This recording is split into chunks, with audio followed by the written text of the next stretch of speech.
13वें अध्याय में क्षेत्र का वर्णन। ज्ञेयं यत्तत् प्रवक्ष्यामि यदि ज्ञात्वा मृतमश्नुते अनादिमत्तरं ब्रह्म न तत्कनसादुच्यते। 13वें अध्याय में भगवान ने एक जानने योग्य बात ये बताया कि परमात्मा जिसको बुद्धि दे देते हैं, ददामि बुद्धि योगम तम, परमात्मा जिसको बुद्धि दे देते हैं और यदि वो विवेक से काम करना सीख जाता है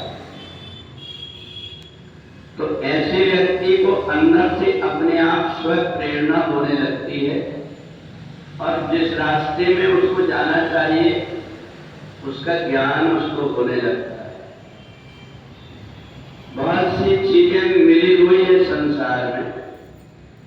सोना भी जो अपने में इतना चमकता हुआ दिखता है, ये सोना मिट्टी में कंकड़ में छिपा हुआ होता है, परंतु होए बुद्धि जो परम सयानी, बुद्धिमान व्यक्ति कैसे करके और सोना को निकाल लेता है।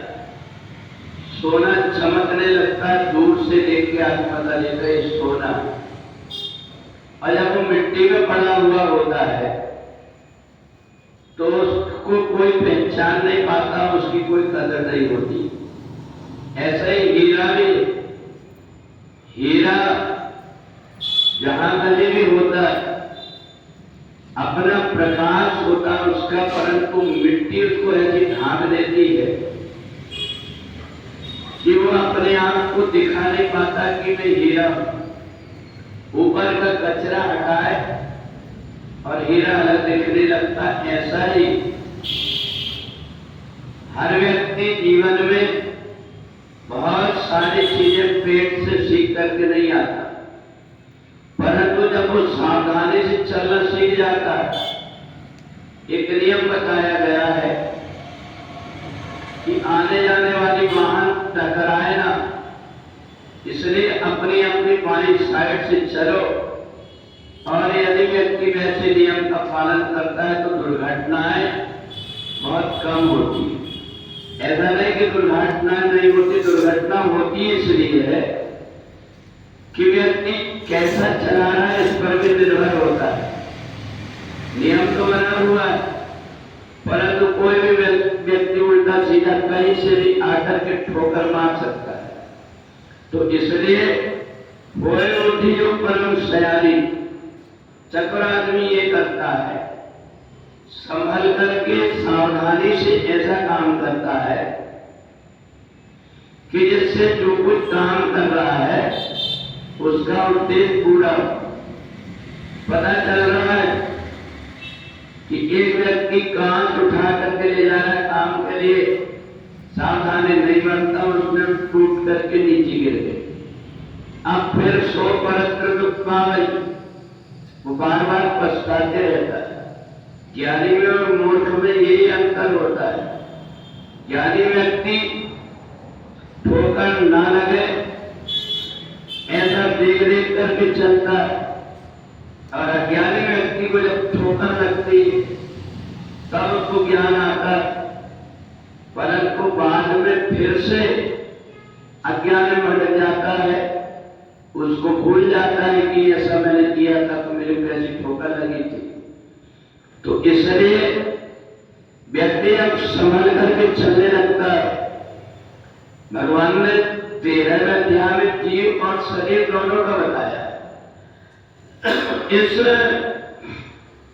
जीवात्मा को चैतन्य कहा गया और शरीर को जड़ बताया गया, और दोनों के बिना काम नहीं चलता। जड़ को अगर उपेक्षा करोगे तो चेतन कुछ नहीं कर पाएगा, और चेतन को अगर हम निग्लेक्ट करेंगे, उसे सम्मान नहीं देंगे, तो शरीर अकेला कोई काम का नहीं रहता। तो इसलिए प्रारब्ध और पुरुषार्थ दोनों को लेकर के चलना पड़ता है। एक दनु नाम का राक्षस, उसके रम और कर्म दो बेटे हो गए। दोनों तपस्या करने लगे और तपस्या करके एक पानी के अंदर, एक पृथ्वी में। तो कर्म को जब वो अग्नि में अपना मान डाल रहा था, ब्रह्मा जी ने वरदान देने के लिए आ गए और रम को इंद्र ने मगर बन करके मार डाला। जब कर्म ने ब्रह्मा जी से वरदान मांगा तो कहा मेरा विवाह नहीं हुआ, मेरी शादी हो जाए। ब्रह्मा जी ने कहा जो भी तेरे को देखेगा पहले यहां से उठ करके उससे विवाह कर देना। उन्हें देखा पर्वत ऋषि को मारवाने एक अप्सरा परिवासान करती थी, कोई भी रूप धारण करके। एक बार ऐसे का रूप धारण करके उनकी कुटिया तोड़ डाली, उन्हें श्राप दे दिया कि जा अब तू भैंसा के रूप में रहेगी। रोने लगी। महात्मा जी ने कहा जब एक संतान हो जाएगी तो तेरा उद्धार हो जाएगा। वो भैंसा बन करके घूम रही थी। जब देखा कर्म ने तो उनसे विवाह कर दिया। एक दूसरा भैंसा लड़ने के लिए आ गया तो उस समय पर वो भैंसा ने जब कर्म भैंसे के रूप में था इसको मार डाला। गर्भवती थी, अग्नि में खुद जल गई। उससे एक बेटा हुआ जिसका नाम था महिषासुर। उनने तपस्या करके वरदान मांग लिया कि मैं स्त्री के अलावा किसी से न मारूं। ब्रह्मा जी ने वरदान को दे दिया। उनने अत्याचार करना शुरू कर दिया। जितने भी देवता थे उनको अपने अपने लोक से बाहर भगा दिया। अपने राक्षसों को बिठा दिया वहां। सब देवता बड़े दुखी हो गए। ब्रह्मा जी ने कहा कि देखो आपन तेज संभालो, अपने अंदर जो तेज है हमें वासना में रह करके और जहां तहां इधर उधर भटक करके अपने आप को नहीं पहचाने। आप अपन अपने अंदर की शक्ति जगाते हैं।